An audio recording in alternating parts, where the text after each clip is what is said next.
Assalamualaikum warahmatullahi wabarakatuh. Harka fuuni daawwattoota fi kabajamtoota keenya.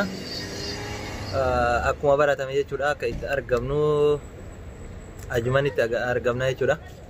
Har'a wayiif isinitti dhufe ka hiriyaa kee kana biratti argitan jechuudha. Yeroo dhiyootti YouTube haaraa banatee jira. Kanaaf ka YouTube isaallee viidiyocha kana kiyyaa fi keessaa jalattis gadhiisa waan ta'eef kanaaf linkii isaa seentanii subscribe gochuu hin dagatinaa isiniin jedha. Dursa warreen hin beekneef immoo warreen hedduun isaanii tulluudhaan na beektanii ani abbaa chaayinaala Kuush 5 Show studioodha yookiin immoo abbaa chaayinaala Damma Jaalalaa ka jedhu. Damma Jaalalaa irratti jechuudha waa'ee jaalalaa fi markaba jaalalaa yeroo dhiyootti isiniif hojjedha jedheen abdiin qaba. San malees immoo surprise baay'ee qaba waan ta'eef subscribe gootanii na hordofuu hin dagatinaati. Asmami hiriyaan kiyya jechuudha abbaa chaayinaala Bulloo Tuubiidha. Abbaan chaayinaala Bulloo Tuubii maal qabatee akka dhufuu fi inni eenyuun akka ta'e isin agarsiisu asumaan gara isaa isin dabarsa. Nee keessumaa kiyya haaraa kana wal bara. Assalamualaikum warahmatullahi wabarakatuh. Kan kiyya Abubakar Shamaan jedhama. Yeroo fi haala jiru irratti yeroo gabaabatti wantoota haala yeroo irra jirtuu fi wantoota babbareedaa waan nama barsiisan barnoota kennanii fi nama bashannansiisan qabannee yeroo gabaabaa keessatti dhiyaannaa subscribe nu godhaa fira kenna ta'uudhaan maamiltoota chaayinaalii kennaa akka nuuf taatan kabajaan isin gaafannaa. Obboleessi kiyya Muhammad abbaan Kuush 5 yookaan Abbaa Damma Jaalalaa. Abbaa Damma Jaalalaa wajjin yeroo baay'ee hojii turraa hojii jirra. Inshallah waan bareeda argattanii waan bareeda walirraa argannaa wal barsiifnaa. Subscribe godhuu hin dagatinaa. Galatooma. Kanaaf daawwattoota fi kabajamtoota keenya jechuudha. Akkuma dur jechuudha biyya Yaman keessatti hiriyoota koo wajjin isin bashannansiisaa turre.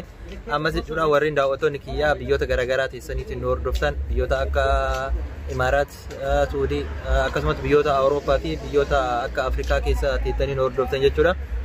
Haalli yeroo duraatiif waan naaf hin mijatiniif ture amma immoo yeroo dhiyootti jechuudha koomeedii fi diraamoota garaagaraa aartii afaan Oromoo akkamitti akka guddisuu qabnu irratti jechuudha hojjechuudhaaf qophii xumuraa jirra waan ta'eef kanaaf biyya kana keessatti akkuma biyya sanitti jechuudha jireenya biyya Arabaa isin hojjechaa turre san birattis immoo jireenya laayifii jaalalaa isin hojjechaa turre san bira kunne jechuudha aartiin afaan Oromoo reefi eegalamaa jira waan ta'eef hinuuyyuu mataan isaa tuntu qabne jechuudha hojjetamuu miti hinuuyyuu hin tuqamne reefi eegalamaa jira.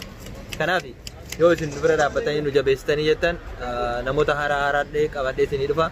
San birattis jechuudha namoota dandeettii aaktii afaan Oromoo hojjechuu danda'an qabadhee isinii dhufa. Kanaaf namoota haaraa reef lafaa dhufaa jiran jajjabeessuun immoo dirqama keenya waan ta'eef isin immoo nu bira dhaabbattanii qarqaaruun immoo namoota haaraa immoo daftaniitiin gara onlaayiniitii irratti ol baasuun immoo dirqama keessanii. Kanaaf abbaa chaayinaala Bulloo Tuubii immoo yeroo dhiyootti waan babbareedaa akka inni qabatee dhufu abdiin qaba. San malees jechuudha koomeedii wanti nama bashannansiisan nama yeroo dheeraa Imaaraat keessa ture waan ta'eef seenaa biyya kanaatis seenaa Oromoon biyya kana keessa ta'an walumaa galatti jechuudha sabaa fi sablammoonni keenya biyya kana keessatti rakkachaa turanii fi mudannoo biyya kana keessa jiran karaa koomeediitti jijjiiraniitiin akka hojjetanis abdii qaban waan ta'eef yeroo dheeraa wajjin dubbachaa turre. Haalli immoo mijachuu dhabuudhaan anas yeroo dhiyoo gara biyya kanaa nageesse jechuudha akka yaada keenyatti turtii waggaa lama dura ture wajjin haasaa akka turre rabbiin immoo yeroo dhiyootti walitti nu makee jira. Kanaaf waan bareedaa qabannee isin bira dhufna. Mii akkamitti qeebaltarre akkuma Oromoon ka aadaa qabaa mitire aadaan keenya immoo subscribe gochuudhaan koomintii walii barreessiniiti yaada jajjabaa wal jijjiiruun immoo aadaa keenya waan ta'eef nama haaraa keessumaa haaraa akka itti simattan immoo abdiin qaba. Kanaaf yeroo dhiyootti immoo daftaniitiin akka chaayinaalli isaa guddatee fi innis immoo gammachuudhaan waan babbareedaa fi seenaa biyya kana keessatti dalagamaa ture Oromoon Oromoo irratti dalagaa turtee fi san birattis immoo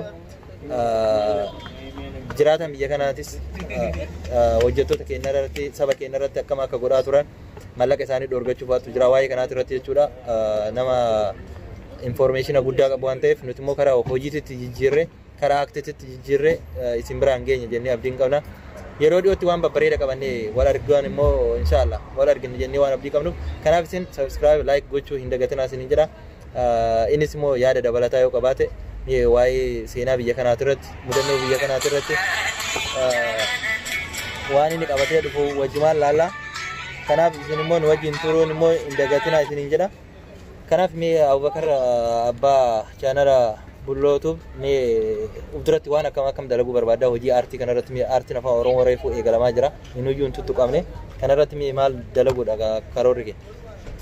Karoorri keenya wanti yeroo baay'ee haala adda addaatiin aartii kana keessatti ga'eelee xiqqeennarraan gammaatitti illee duuba dhaabbannee wantoota adda addaa haala mijeessullee turree namoota adda addaa wajjin ifa bahuuf ifa baasus hin barbaanne ture.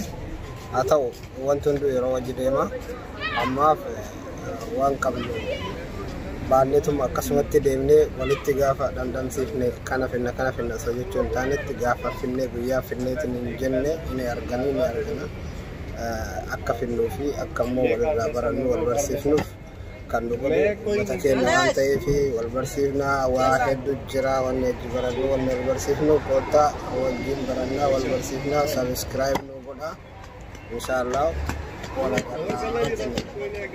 Oke, kalau Tommy daawwattoota kiyya akkuma dhageettan surprise jechuudha wanti kun hojiin aartii kun jechuudha inni qabatee dhufaa jiru surprise waan ta'eef surprise kana immoo hojimaan laalla aartii kanarratti waan babbareedaa qabatanii akka dhufanis abdiin qaba isin immoo subscribe like gochuu hin dagatina share gochuu hin dagatina yeroo dhiyootti waan babbareedaa fi biyya kana keessatti jechuudha yeroo baay'ee artistoota garaagaraatu dhufa namoota beekamtii qabantu dhufa waa baay'eetu dhufuu jechuudha isaanillee jechuudha gaafii deebiillee isaa wajjin isinii taasifna isaan birattis immoo karaa aartii kanallee jechuudha isaanuma kanaayyuu isin karaa aartistitti aartiin maal akka ta'e isin akka barsiisan abdiin qaba kanaaf yeroo dhiyoo waan babbareedaa qabannee dhufnaa nu bira jiraadhaa nu wajjin turaa subscribe godhaati galatooma isin jira isin jaalannaa isin kabajaa bakkuma jirtanitti nagaa naaf ta'a jaalalaa fi kabajaan isiniif qabu immoo isin ni beeytanii Oromoo koo akka isin jaaladhus ni beeytanii kanaaf warri na jaalattanis warri na jibbitanis ani immoo isin jaaladha waan ta'eef nagaa nuu ta'a kanaaf waan haaraa irratti akka yeroo dhiyootti akka nu argitan abdiin qaba nagaa ta'a isin jira assalamu alaikum warahmatullahi wabarakaatuh.